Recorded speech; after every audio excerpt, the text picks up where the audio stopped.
తలుపులు తట్టాము. కాంగ్రెస్ కార్యకర్త మొదలుకొని ముఖ్యమంత్రి వరకు 2 సార్లు ఢిల్లీ వెళ్ళి మా గోడు వినిపించుకున్నాము. అసలు అడ్డు తలిగినటువంటి బీజేపీ నాయకులు ఇళ్లలోకి ఎందుకు పోవట్లే బీసీ సంఘాలు? కిషన్ రెడ్డిని ఎందుకు నిలదీయట్లే బీసీ సంఘాలు? అడ్డు తలుగుతుంది ఎవరు?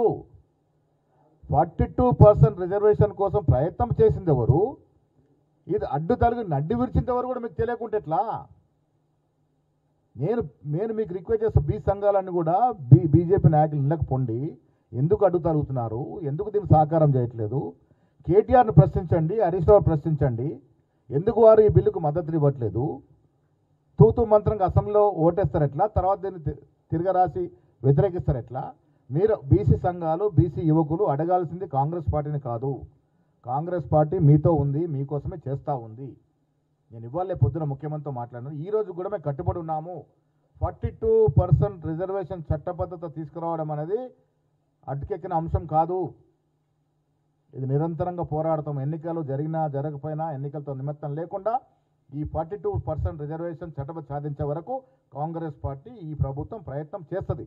దాంట్లో భాగంగానే నేను అఖిలపక్ష మీటింగ్లో ఎంపీలందరినీ మా బట్టి విక్రమార్క కోరడం జరిగింది.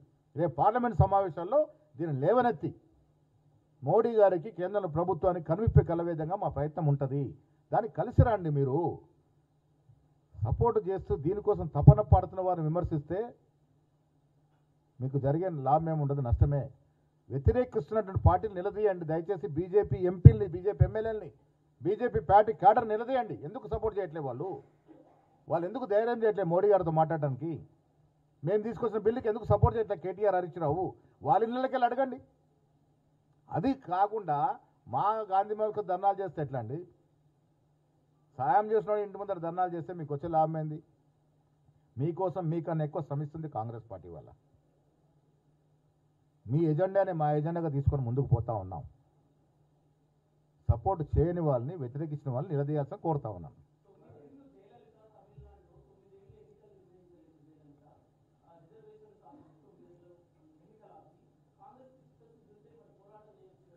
ఇప్పుడు ఎన్నికలు ఆపడానికి కూడా కొంత సమయం ఉంటుంది. నేను దాదాపు 9 మాసాల క్రితం ముఖ్యమంత్రి మంత్రులతో జరిగిన సమావేశంలో నా అభ్యర్థన మేరకు ఎన్నికలు పోస్ట్పోన్ అయినాయి. ఇది వాస్తవం. 9 నెలలు పోస్ట్పోన్ చేస్తాం.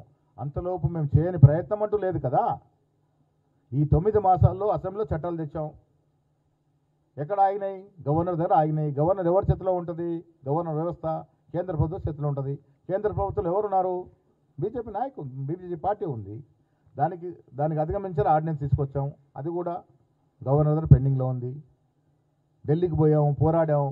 ఈ 9 నెలలు చేయాల్సిన ప్రయత్నం అంతా చేశాము. కానీ గ్రామీణ స్థాయిలో సరైన సర్పంచ్ వ్యవస్థ లేకపోవడం వల్ల పరిపాలన స్తంభించబడతా ఉంది, అస్తవ్యస్తం అవుతూ ఉంది. కాబట్టి కనీసం సర్పంచ్ ఎన్నికలను జరుపుకుందాం ఉద్దేశం సర్పంచ్ ఎన్నికలు పోతా ఉన్నాం. ఎంపీటీసీ, జడ్పీటీసీ ఎన్నికలు అనేది ఇంకా కోర్టు నిర్ణయం వచ్చిన తర్వాత ఫర్దర్ ఏం చేయాలో ఆలోచిస్తాం.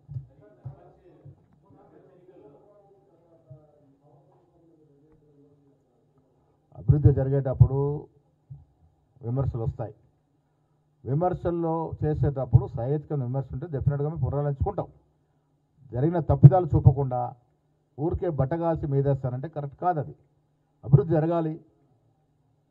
పవర్ సెక్టర్లో మనం అభివృద్ధి సాధించుకోవాలి.